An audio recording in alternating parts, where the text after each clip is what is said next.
왜 같은 음식을 먹어도 어떤 사람은 살이 빠지고 어떤 사람은 더 살이 찌고 아플까요? 알래스카의 이누이트족은 극단적 육식을 하고 반대로 남태평양의 어떤 부족은 식단의 70% 이상이 탄수화물입니다. 그런데 두 집단 모두 비만도 적고 현대사회에서 급증하고 있는 대사질환도 거의 없습니다. 어떻게 이렇게 정반대의 식단에서 비슷하게 건강한 결과가 나올 수 있을까요? 그리고 이 사실은 우리가 어떤 식단을 해야 하는가 라는 질문에 어떤 힌트를 줄 수 있을까요? 오늘은 이런 물음에 색다른 방향을 제시해주는 강연이 있어 가져왔습니다. 강연자 롭 울프 박사는 단순한 영양 전문가가 아닙니다. 그는 연구 생화학자로 커리어를 시작해 이후 진화 영양학자로 활동했고 베스트셀러 작가이기도 합니다. 또한 크로스핏 초기 멤버로 프로그램 개발에 기여했고 현재는 전해질 보충제 브랜드 MNNT의 공동 설립자로서 운동과 영양, 현대의 생활환경 등 건강 전반에 대한 실전 지식을 연구하고 실험해온 인물입니다. 그는 인간에게 최적의 식단은 무엇인가에 대한 답으로 강연을 시작합니다. 정말 웃긴 사실이 뭔지 아십니까? 인간에게 최적의 영양이란 무엇인가라는 질문을 던지는 사람들은 소위 말하는 비주류 괴짜들 뿐이라는 겁니다. 바로 우리 같은 사람들이죠. 팔레오 식단을 하거나 저탄수화물 식단을 하는 사람들, 그리고 우리 친구인 비건 진영 사람들 말입니다. 오직 이 사람들만 인간에게 최적의 영양이 무엇인지 고민하고 있습니다. 저에게는 이 질문이 정말 흥미로워서 펀메드를 샅샅이 뒤져봤습니다. 지구상에서 가장 방대한 의학 연구 자료가 모여있는 곳이죠. 그런데 놀랍게도 그런 연구는 없었습니다. 아무도 그 질문을 던지지 않더군요. 그래서 저는 우리가 존재하지도 않는 무언가를 찾아 헤매는 괴짜들인 건지 아니면 다른 사람들이 재정적 이해관계나 호기심 부족 때문에 아예 질문조차 하지 않는 건지 잘 모르겠습니다. 자, 너무 김을 빼고 싶진 않지만 시작부터 단도직입적으로 제 결론을 말씀드리겠습니다. 만약 최적의 식단이 존재하는가라고 묻는다면 제 대답은 아니요입니다. 단 하나의 최적화된 식단 같은 건 존재하지 않습니다. 제가 청중 여러분의 성향을 잘 아는데 제가 방금 이렇게 말했을 때 다들 불편해하셨을 거라는 거 잘 압니다. 하지만 제 이야기를 끝까지 들어주세요. 저는 여전히 여러분 편입니다. 다만 저는 우리가 이 문제에 대해 질문을 던지는 방식, 그 프레임 자체를 다시 설정하고 싶을 뿐입니다. 왜냐하면 우리가 가설을 세우고 질문을 던져온 방식 자체가 우리를 막다른 골목으로 몰아넣은 부분이 있다고 생각하기 때문입니다. 몇 가지 문화권의 예시를 들어보겠습니다. 여러분도 아주 잘 아시는 내용일 겁니다. 실제로 건강하게 잘 작동하는 식단을 가진 문화권은 꽤 많습니다. 여기서 식단이란 새해에 반짝 시도하는 다이어트가 아니라 그들이 매일 먹는 영양 섭취를 말하는 겁니다. 이누이트부터 키타반, 오키나와 사람들까지 아주 다양하죠. 이들 중 다수는 소위 블루존이라 불리는 장수 마을에 속해 있습니다. 이들에게는 정말 흥미로운 공통점이 있습니다. 대부분 가공되지 않은 자연식품을 먹고 생활 방식에서도 매우 일관된 특징들을 보입니다. 이 부분은 오늘 논의의 마지막 부분에서 더 자세히 다룰 예정입니다. 하지만 정말 이상하게도 이들에게서 빠져있는 공통점이 하나 있는데 바로 주요 영양소의 비율에는 통일성이 없다는 겁니다. 한쪽에는 키타반 사람들이 있는데 이들은 식단의 70% 이상을 얌과 타로, 우리나라로 치면 참마나 토란 같은 덩이줄기 식물, 즉 탄수화물로 채웁니다. 반면 이누이트 사람들은 그와는 정반대죠. 그렇다면 이누이트나 키타반 사람들처럼 서로 완전히 다른 식단을 가진 사람들에게서 우리가 주목해야 할 공통점은 무엇일까요? 저는 임상적으로나 연구 관점에서나 우리가 집중해야 할 것은 바로 결과라고 생각합니다. 블루존 사람들이나 이런 서구화되기 이전의 식습관을 가진 인구 집단을 보면 서구권에서 흔히 나타나는 퇴행성 질환이 거의 없다는 놀라운 특징을 보입니다. 물론 그들도 불멸의 존재는 아닙니다. 언젠가는 죽죠. 심장마비나 뇌졸중 같은 것으로 세상을 떠나기도 합니다. 하지만 그 시점이 우리보다 훨씬 더 늦습니다. 그리고 그들에게는 압축된 유병기간이라는 현상이 나타납니다. 이게 무슨 뜻이냐면 죽기 직전까지 아주 건강하게 살다가 병을 짧게 앓고 생을 마감한다는 겁니다. 이것이 바로 우리가 이들 문화권에서 목격하는 결과입니다. 식단에는 하나의 정답만 존재하는 게 아닙니다. 건강하기로 유명한 집단들을 보면 식단이 다 비슷할 것 같지만 오히려 놀라울 만큼 다르죠. 영상에서 보셨듯이 키타반 부족과 이누이트족은 식단 구성이 극단적으로 다르지만 두 집단 모두 비만이나 대사질환이 거의 없습니다. 참 신기하죠? 저는 이 지점이 정말 중요하다고 생각하는데요. 식단이 우리 몸에 큰 영향을 주는 건 분명하지만 그것만으로는 건강의 모든 걸 설명할 수 없습니다. 결국 음식은 우리가 가진 생활 양식의 일부분일 뿐입니다. 수면, 활동량, 스트레스, 사회적 환경, 이런 모든 요소들이 함께 지금의 내 몸 상태를 만들어낸 거죠. 그런데 탄수화물은 무조건 나쁘다. 단백질 많이 먹으면 수명이 줄어든다. 포화지방은 최대한 피해야 한다. 이런 식으로 식단에 관해 단정적인 주장을 하는 사람들이 넘쳐나고 있는데요. 이런 발언은 너무 좁은 시야에서 나온 이야기라고 생각해요. 저도 키토식을 하고 있지만 그렇다고 탄수화물 중심의 식단을 잘못된 방식으로 볼 이유는 전혀 없다고 생각합니다. 각자가 가진 건강 상태나 상황에 따라 최적의 전략도 다 다를 수 있으니까요. 그래서 자신이 실천하고 있는 식단에 자부심을 갖는 건 좋지만 다른 식단을 비난하거나 내 방식이 유일한 정답이라고 믿는 건 전혀 건강한 태도가 아닙니다. 이제 로 물프 박사는 비만 증가가 개인의 의지력이 아닌 사회적 환경의 문제라는 색다른 관점을 제시합니다. 반대로 식단이 전혀 작동하지 않는 문화권이 있습니다. 바로 우리들입니다. 우리는 음식을 가공하고 입맛을 자극하는 복잡한 맛을 늘려왔습니다. 이것이 제가 와일드 투 이트라는 책을 쓰게 된 결정적인 계기였습니다. 식욕의 신경 조절과 관련된 문제를 다루고 있죠. 연구자들이 사람들이 덜 먹기만 하면 건강해질 겁니다 라고 말할 때마다 저는 헛웃음이 나옵니다. 틀린 말은 아니죠. 하지만 현대 사회의 환경에서 그걸 실천하기란 정말 어렵습니다. 왜냐하면 우리에게는 음식을 초기호성, 즉 극도로 맛있게 만드는 데 전념하는 전문 공학 기술이 존재하기 때문입니다. 최근에 제 눈을 의심하게 만든 제품이 하나 튀어나왔는데요. 바로 도리토스 룰렛이라는 과자입니다. 러시안 룰렛을 모티브로 한 거죠. 포장지를 자세히 보면 주의, 일부 칩은 매우 맵습니다라고 적혀 있습니다. 이게 무슨 짓일까요? 그들은 한 봉지 안에서 미각 경험을 변주하고 있는 겁니다. 그래서 제가 이 회사에 이메일을 보내봤습니다. 혹시 그 안에 들어있는 진짜 매운 칩과 보통 칩의 비율이 어떻게 됩니까? 혹시 그게 몇 법칙 분포를 따르나요? 하루 뒤에 답장이 왔는데 이렇게 말하더군요. 저희 연구팀은 당신이 몇 법칙을 알고 있다는 사실에 매우 놀랐습니다. 네, 맞습니다. 그 분포는 정확히 몇 법칙을 따릅니다. 이게 무슨 뜻일까요? 우리의 건강을 대가로 이윤을 얻는 이 회사들은 진화생물학과 진화심리학을 동원해서 음식을 설계합니다. 그리고 카우스 이론과 몇 법칙 같은 수학적 원리까지 사용해서 음식을 가능한 한 가장 중독적으로 만들고 있다는 겁니다. 그런데 더 큰 문제는 우리 건강의 문지기 역할을 하는 의료 전문가들의 태도입니다.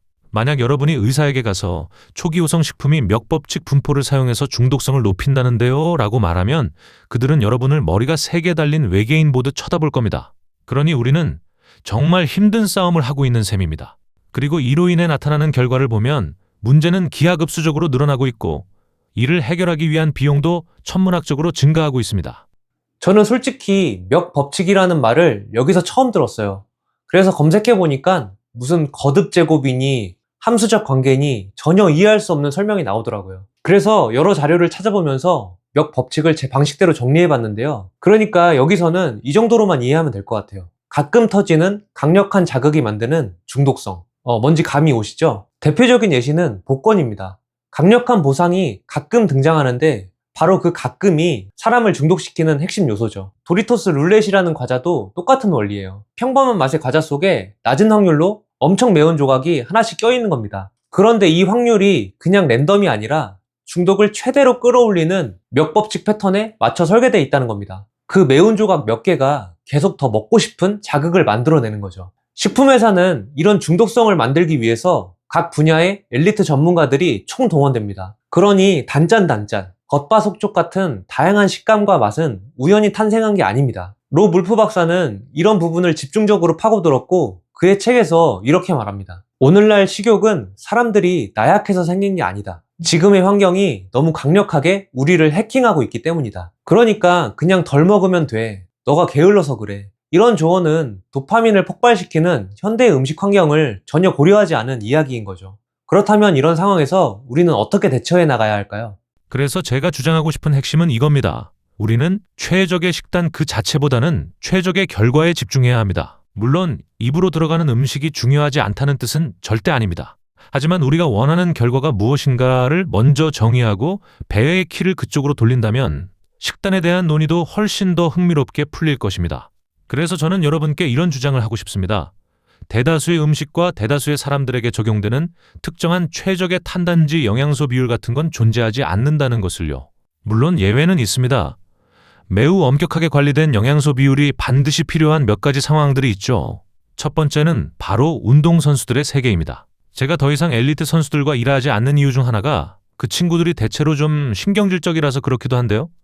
이 자리에 엘리트 선수분이 계시다면 미리 사과드려야겠네요. 저는 그들보다 대사 문제로 인해 수명이 짧아지거나 삶이 망가질 위기에 처한 평범한 사람들을 돕는 게 훨씬 더 보람차더라고요. 선수들과 일할 때 제 주된 업무는 그들이 훈련하다가 스스로를 망가뜨리지 않도록 하는 일종의 과속방지턱 역할이었습니다. 그런데 피트니스 대회에 나가는 선수들을 보면 그들이 원하는 몸을 만들기 위해 식단을 얼마나 일관성 있게 지키는지 아십니까? 정말 미칠 듯이 반복적입니다. 이런 특수한 목표가 있다면 당연히 엄격한 비율이 필요하겠죠. 두 번째 예외 상황은 바로 우리와 관련된 이야기입니다. 장내 미생물 불균형, 미토콘드리아 기능 저하, 인슐린 저항성 같은 문제가 있는 경우입니다. 이럴 때는 저탄수화물이나 키토제닉 식단이 아주 강력한 도구가 됩니다. 비록 제가 모두에게 맞는 정답은 없다고 말하지만 대사적으로 문제가 생긴 많은 현대인에게 키토제닉 식단은 가장 강력한 도구가 될 수 있다는 점도 말씀드리고 싶네요. 그러니까 결국 체지방 감량의 핵심은 강제로 덜 먹기가 아니라 자연스럽게 음식 섭취량을 줄이게 되는 식단과 생활 방식을 만드는 것입니다. 그러면 알아서 건강한 기준점에 도달하게 됩니다. 하지만 그건 현실에서 결코 쉬운 일이 아니죠. 여기서 로 물프 박사는 우리가 다이어트를 할 때 무엇을 중요시해야 하는지를 명확히 제시하고 있습니다. 저도 최적의 식단이 아닌 최적의 결과에 집중하자는 그 말에 100% 동의합니다. 저 역시 결과만 좋으면 어떤 식단이든 충분히 가치가 있다고 생각해요. 하지만 중요한 건 그 결과가 일시적인 것인지 지속적으로 유지할 수 있는 결과인지 구분하는 것입니다. 우리가 알고 있는 일반적인 다이어트 식단은 사실 보디빌딩 식단에 가깝습니다. 닭가슴살과 샐러드 중심의 저지방 고단백 식단으로 칼로리를 철저하게 계산하면서 먹죠. 탄수화물을 중요한 에너지원으로 보지만 감량기에는 섭취량을 대폭 줄입니다.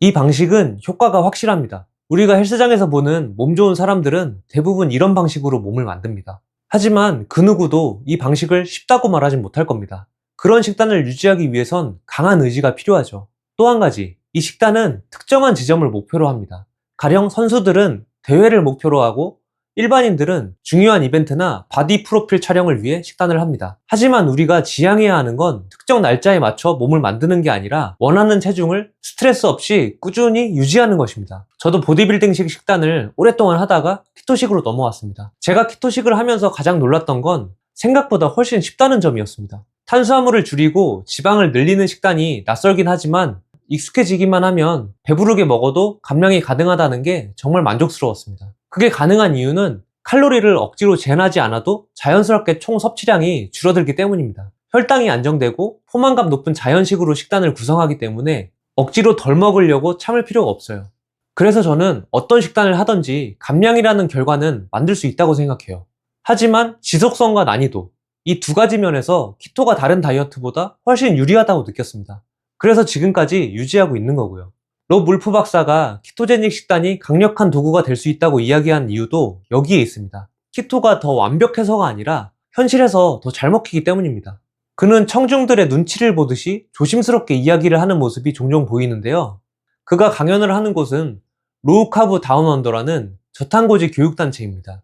최적의 식단이 키토라고 믿는 사람들 앞에서 최적의 식단은 없다고 말한 것이죠. 그는 키토를 전적으로 지지하는 사람들 앞에서 불편한 이야기를 꺼내기 시작합니다. 자, 이제 여러분이 조금 당황하실 수도 있는 이야기를 해보겠습니다. 너무 성급하게 저에게 돌을 던지지 마시고 들어주세요. 만약 인간에게 최적의 식단이라는 게 유전적으로 정해져 있다면 우리는 유전자에서 그 증거를 찾을 수 있어야 합니다. 그런데 저는 인간은 원래 많은 양의 탄수화물을 먹어도 큰 해를 입지 않도록 설계되었다는 주장을 하려고 합니다. 그 근거는 바로 아밀라아제 유전자입니다. 인간은 다른 어떤 영장류보다 아밀라아제 유전자의 빈도와 밀도가 압도적으로 높습니다. 거의 10배 가까이 차이가 나죠. 이 그래프에서 회색은 고전분 식단을 먹는 집단, 빨간색은 저전분 식단을 먹는 집단을 나타냅니다. 일반적으로 전분을 많이 먹는 문화권일수록 이 유전자의 발현율이 높게 나타납니다. 아밀라아제 이야기가 흥미로운 이유는 단순히 입에서 침으로 전분을 분해하기 때문만이 아닙니다. 이 유전자는 췌장의 기능을 향상시켜서 우리가 탄수화물을 먹었을 때 1단계 인슐린 분비가 아주 적절하게 이루어지도록 돕습니다. 즉, 탄수화물 폭탄이 들어왔을 때 몸이 어이쿠, 이걸 어쩌지? 하고 당황해서 혈당이 치솟는 게 아니라 아주 능숙하게 처리한다는 뜻입니다. 이 유전자가 잘 작동하는 사람들은 고탄수화물 식사를 해도 혈당 그래프가 아주 예쁘게 나옵니다. 마치 제가 저탄수화물 식단을 할 때 나오는 그 안정적인 혈당 그래프처럼 말이죠. 이건 꽤 중요한 시사점을 던져줍니다. 인간의 유전자에는 분명히 탄수화물을 잘 처리할 수 있는 능력이 각인되어 있다는 것이니까요. 자, 이제 동전의 뒷면을 살펴봅시다. 그렇다면 케토시스가 인간의 기본 설정값일까요? 이 질문을 던지면 여러분 중 몇 분은 또 저에게 돌을 던지고 싶으실지도 모르겠네요. 하지만 제 이야기를 조금만 더 들어봐 주세요. 저는 두 가지 근거를 들어 적어도 식단만 놓고 봤을 때 케토시스는 인간의 기본 모드가 아니라는 주장을 하고 싶습니다. 물론 간헐적 단식이나 운동, 그리고 여러 환경적 요인이 케토시스 상태를 강화할 수 있다는 건 맞습니다. 그리고 케토시스가 수백만 년 동안 인류와 함께해온 생존의 동반자였다는 점도 인정합니다. 하지만 여기서 제가 지적하고 싶은 핵심은 우리 몸은 기회만 되면 케토시스에서 필사적으로 벗어나려 한다는 점입니다.